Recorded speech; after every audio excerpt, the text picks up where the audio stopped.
Who told you to sit down? ഇരിക്കാൻ ആര് പറഞ്ഞു എന്ന്? I am sorry. കോളേജിലൊക്കെ പഠിച്ചിട്ടുള്ളതല്ലേ, ഒരു മുറിയിലേക്ക് കടന്നു വന്നാൽ ഉടനെ ചാടിക്കയറി ഇരിക്കുക ചെയ്യുക, പ്രത്യേകിച്ചും നിങ്ങളെക്കാൾ പ്രായമുള്ള ഒരാളുടെ മുമ്പിൽ.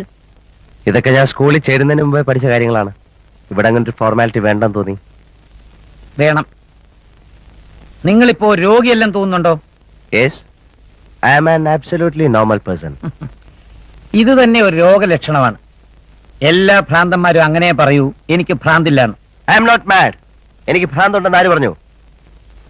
അവനവന് സ്വയം തീരുമാനിക്കാൻ പിന്നെ ഞാൻ എന്തിനാ ഡോക്ടർ എന്ന് പറഞ്ഞ് ഇവിടെ ഇരിക്കുന്നത്? ഡോക്ടർ എന്ന് പറഞ്ഞാൽ ചിലർക്ക് അതൊരു സർവീസാണ്, ചിലർക്ക് അതൊരു തൊഴിൽ. ഡോക്ടർക്ക് അതൊരു ബിസിനസ് ആയിരിക്കും. Stop it. ഈ സ്ഥാപനത്തെ അവമാനിക്കുന്ന രീതിയിൽ ആര് സംസാരിച്ചാലും ഞാനത് കേട്ടു നിൽക്കില്ല. സ്വബോധമുള്ളവനായാലും ഇല്ലാത്തവനായാലും. താൻ ആരുടെ റോമിയോയോ? മനസ്സിലായില്ല? കണ്ണി കാണുന്ന പെണ്ണുങ്ങളോടെല്ലാം പ്രേമം തോന്നുന്ന ഒരു മാനസിക രോഗമാണ്. അമ്മയായാലും സഹോദരിയായാലും ഡോക്ടറായാലും you are just like an animal. തർക്കിക്കാനൊന്നും ഞാനില്ല. പ്രത്യേകിച്ച് എന്നെക്കാൾ വിവരം കുറഞ്ഞവരോട് ഞാൻ സംസാരിക്കാറില്ല. That's my principal. ഞാൻ പോയിക്കോട്ടെ. എങ്ങോട്ടാ? എന്റെ വീട്ടിലേക്ക്. എന്റെ ബ്രദർ വന്നില്ലേ, ഡോക്ടറുടെ ബില്ലൊക്കെ പേ ചെയ്തില്ലേ? പിന്നെന്താ?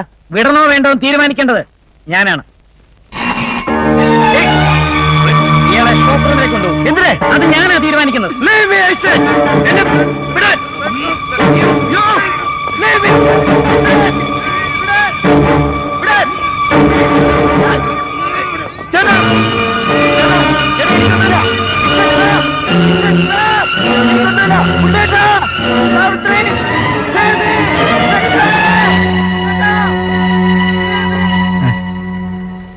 Do you think he is normal? നിങ്ങൾക്ക് വേണേ കൊണ്ടുപോവാം. No. Inform me when he is normal.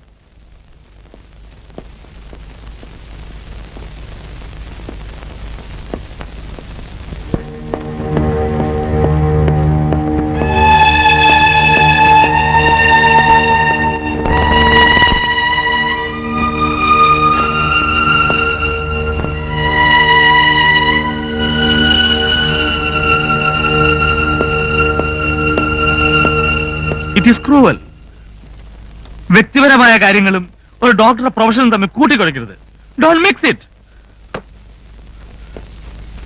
താങ്കൾ എന്താ ചെയ്യുന്നത്? മറ്റൊരു പേഷ്യന്റിനോടും ഇല്ലാത്ത താല്പര്യം തനിക്കെന്താ ഈ ചെക്കനോട്?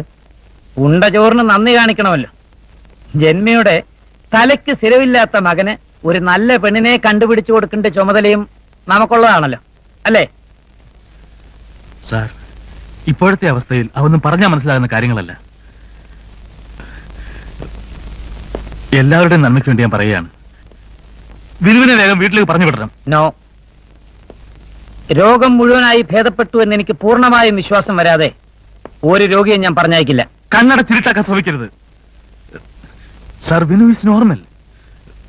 എന്റെ ഇത്രയും വർഷത്തെ എക്സ്പീരിയൻസ് കണക്കിലെടുത്തെങ്കിലും സാറിനെ വിശ്വസിക്കണം. Is okay. അപ്പോ എന്റെ ഒബ്സർവേഷൻസ് എല്ലാം തെറ്റാണെന്നാണോ സാറ് പറഞ്ഞു വരുന്നത്? എന്നല്ല, സാവിത്രിയുടെ കാര്യവും വിനുവിന്റെ കാര്യവും തമ്മിൽ കൂട്ടിക്കുഴയ്ക്കരുത്. നമുക്ക് സാവിത്രിയുടെ കാര്യം പറഞ്ഞ് മനസ്സിലാക്കാൻ ശ്രമിക്കാം. No, nobody can change your mind. പക്ഷേ എല്ലാവരും തിരിച്ചറിഞ്ഞ വിനുവിനെ ഇനിയൊരു ഭ്രാന്തനായി അവിടെ വെച്ചുകൊണ്ടിരിക്കരുത്. അത് താങ്ങാനുള്ള ശക്തി എനിക്കില്ല. Better you may take leave and take rest for 2 or 3 weeks. Sir, ഞാൻ വീണ്ടും പറയുകയാണ്, സാർ ഇത്രയും ക്രൂരനാകാൻ പാടില്ല. വിനുവിനെ വിടണം. നോ, ഇവിടെ എന്റെ ആവശ്യങ്ങളാണ് വലുത്. മറ്റുള്ളവരുടെ ആവശ്യങ്ങൾക്ക് വിലയുണ്ട്. വിനുവിനെ രക്ഷിക്കേണ്ടത് എന്റെ ആവശ്യമാണ്. And I will do it. ഇല്ല, അവൻ രക്ഷപ്പെട്ടാൽ എനിക്ക് എന്റെ മകളെ നഷ്ടപ്പെട്ടു എന്ന് വരും. അത് ഞാൻ അനുവദിക്കില്ല, അറ്റ് എനി കോസ്റ്റ്. പിന്നൊരു കാര്യം, എന്നെ അനുസരിക്കുന്നവർ മാത്രം എന്റെ കൂടെ നിന്നാൽ മതി. You may go and do what ever you want. I will show you. I will organize the whole mad people here. എല്ലാ ഭ്രാന്തന്മാരെ ഞാൻ സംഘടിപ്പിക്കും. They are all my friends.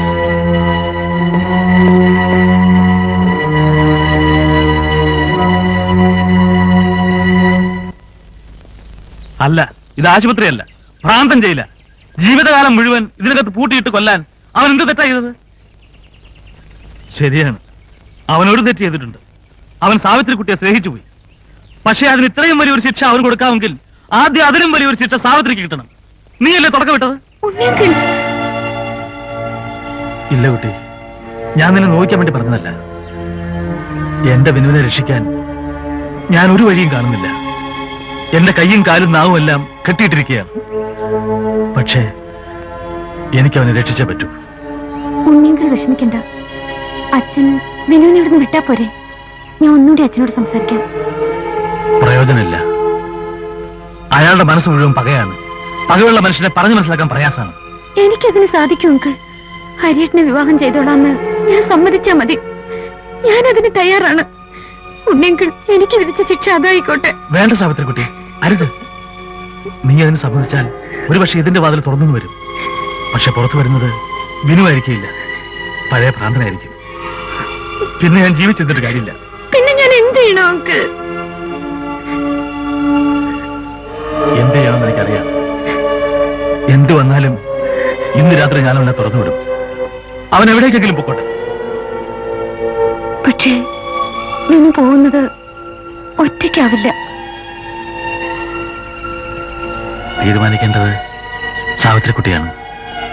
പക്ഷെ ഒന്നെനിക്ക് ഉറപ്പുണ്ട്, എവിടെ പോയാലും എന്റെ വിനുവിനും സാവിത്രിക്കുട്ടിക്കും നല്ലതേ വരൂ.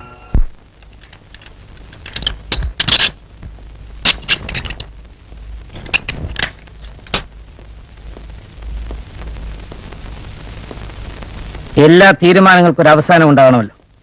ഇപ്പോ നിന്റെ അവസാനത്തെ തീരുമാനം എന്തെന്നറിയാനാ ഞാൻ വന്നിരിക്കുന്നത്. നീ എന്നെ കുറിച്ച് ഒന്ന് മനസ്സിലാക്കണം. ആരുടെ മുന്നിലും തോൽക്കാൻ ഒട്ടും ഇഷ്ടപ്പെടാത്തവനാണ് ഞാൻ. ജയിക്കാൻ വേണ്ടി ഒരല്പം ക്രൂരത കാണിക്കാനും ഞാൻ മടിക്കില്ല. എന്റെ മുന്നിൽ രണ്ട് വഴികളേ ഉള്ളൂ. ഒന്നുകിൽ നീ സ്വയം സാവിത്രിയോട് നിന്നെ മറക്കാൻ ആവശ്യപ്പെടുക, അല്ലെങ്കിൽ ജീവിതകാലം മുഴുവൻ ഒരു ഭ്രാന്തനെ പോലെ സെല്ലിനകത്ത് കഴിയുക. നിങ്ങളുടെ രണ്ട് വഴികളും സ്വീകരിക്കാൻ ഞാൻ തയ്യാറല്ലെങ്കിലോ? Don't be stupid. ഒരസുഖമില്ലാത്ത എന്നെ എത്ര കാലം ഒരു ഭ്രാന്തനെ സ്റ്റാമ്പ് കുത്തി നിങ്ങൾ ഈ മുറി പൂട്ടിയിടും? ഒന്നുകിൽ നിന്റെ അവസാനം വരെ, ഇല്ലെങ്കിൽ എന്റെ അവസാനം വരെ. അതിനു മുമ്പ് നിന്നെ ഇതിനകത്തുനിന്ന് രക്ഷപ്പെടുത്താൻ ഒരു പട്ടിക്കും കഴിയില്ല. Nobody can save you.